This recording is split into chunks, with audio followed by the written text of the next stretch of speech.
Wrestling games were plenty on the PlayStation, but a lot of them being endorsed by some of the biggest brands in the business, mainly with the WWE, which was originally the WWF, way back, even WCW. But then you also had a variety of different wrestling games, even from Japan, which I will be covering in future videos, as they are interesting. But a lot of them also prove and provide the inspiration for a lot of the current or future games that would end up on the system during the later stages of its lifespan. But what we are looking at here is some of the early WWF games, with WWF in Your House, which would be among the earliest of these games to be released on the PlayStation, dating back as far as 1996. You will also see ports on the PC and even the Sega Saturn, that essentially is a follow-up to WWF WrestleMania, the arcade game, and features a total of 10 playable wrestlers, including Bret Hart, The Undertaker, Shawn Michaels, Owen Hart, the British Bulldog, Goldust, Ahmed Johnson, Hunter Hearst Helmsley, otherwise Triple H, Vader, and The Ultimate Warrior. And you would also have in-game commentary by both Vince McMahon and Mr. Perfect, Kurt Hennig. And essentially this, you could say, is the same game as WWF WrestleMania, just with a few subtle visual tweaks, as each of the characters in question have their own personalised stages, which Shawn Michaels would have a nightclub setting, Bret Hart would have his father Stu Hart's dungeon, and there would be a crypt for The Undertaker, and all individual characters would all have their own scenarios. But what's more interesting about this type of game, and even with the WrestleMania entry, as yes, it was developed and published by Acclaim Entertainment, but it bears heavy influence and takes a lot of its inspiration from the early Mortal Kombat games, as it also uses 2D digitized sprites for the characters and animations, and even just the overall settings within the game. In a lot of ways, when you think of it in the context of the overall gameplay style, yes, it is a wrestling game at heart, but at its core it's just more of an action brawler. As yes, you can utilise specific movesets and grapples and all the like, but you'll spend more time punching and kicking and doing drop kicks than you will doing actual any type of wrestling. But that's the design the game was going for. It pretty much is more of a fighting game than a wrestling game, if I'll be honest. But that's not to say it's a bad thing, because back in the day these games were quite popular, and if you were a kid growing up in the 90s like I was, everybody was a mad wrestling fan. I know I was. It was always a good laugh playing a lot of these games over the weekends, either at home if you had a copy of it, or you rented it out for the weekend, or if you went round to a mate's house that had access to the game. You'd always have a blast with a group of people around, just literally beating the crap out of each other. So you'd always be able to pick your favourite wrestler and literally just go to town on everybody. There are different modes with regards to championships, like you can play the likes of typical season where you have to compete to become the world champion, and you can also go for a couple of other belts like the Intercontinental title, and you do have different modes like where you can play have multiple wrestlers in the ring at the same time, almost like a tag team match. But as it's very like the arcade game, you can do your typical punches, kicks, drop kicks, jump off the top rope, throw people out of the ring. You can use weapons and chairs. You also have different kinds of special moves and other unique abilities that aren't really realistic, but they do look cool.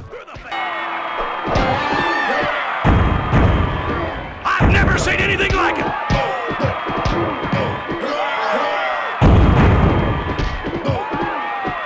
Power slam!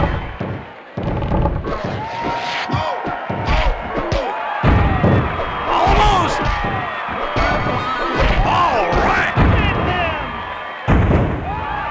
See ya, and I wouldn't want to be ya.